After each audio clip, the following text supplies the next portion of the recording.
Donc, fiche connaissance 3, partie 2, décomposer le système en fonctions techniques et solutions techniques. Donc, pour expliquer le fonctionnement d'un objet, on le décompose en blocs fonctionnels, ou fonctions techniques. Pour chaque fonction technique, on y associe une solution technique. Alors oui, par exemple, pour la trottinette électrique, on met en haut la fonction d'usage. Donc la fonction d'usage d'une trottinette électrique, c'est de transporter une personne d'un endroit à un autre.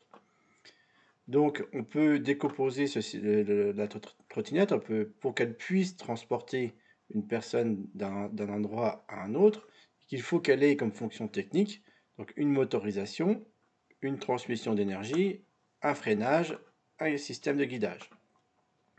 Donc, pour qu'un objet fonctionne, on le décompose en fait en plusieurs fonctions, ce qu'on appelle les fonctions techniques. Et ensuite, à chaque fonction, on va y associer une solution technique. Par exemple, sur la trottinette électrique, la motorisation, c'est un moteur électrique. La transmission d'énergie mécanique entre le moteur et la roue, on va utiliser une courroie. C'est une espèce de chaîne en plastique. Ensuite, pour la fonction freinage, comme solution technique, on peut utiliser un frein à sangle. Mais on pourrait aussi utiliser un frein à disque, comme sur certaines trottinettes. Et enfin, pour la fonction technique guidage, on va utiliser un guidon. Alors, si on prend un autre objet, qui a la même fonction d'usage, ou une fonction d'usage proche, il va avoir les mêmes fonctions techniques, ou des fonctions techniques très proches. Mais les solutions techniques, par contre, elles vont changer. Exemple, si on prend l'exemple d'une voiture, pour la fonction motorisation, on peut avoir un moteur thermique, c'est-à-dire un moteur à essence. Les fonctions vont rester, parce que la fonction d'usage est proche. Par contre, ce sont les solutions qui vont changer.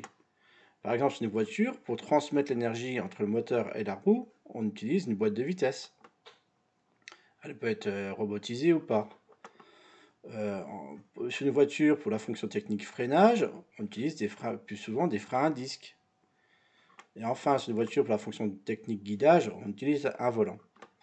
Donc ça, on appelle ça un diagramme pour des fonctions. Alors il y a plusieurs moyens de le présenter. Là, il est présenté de haut en bas, ou on peut le présenter de gauche à droite. Donc on met la fonction d'usage. Ensuite, on décompose le système en fonctions techniques.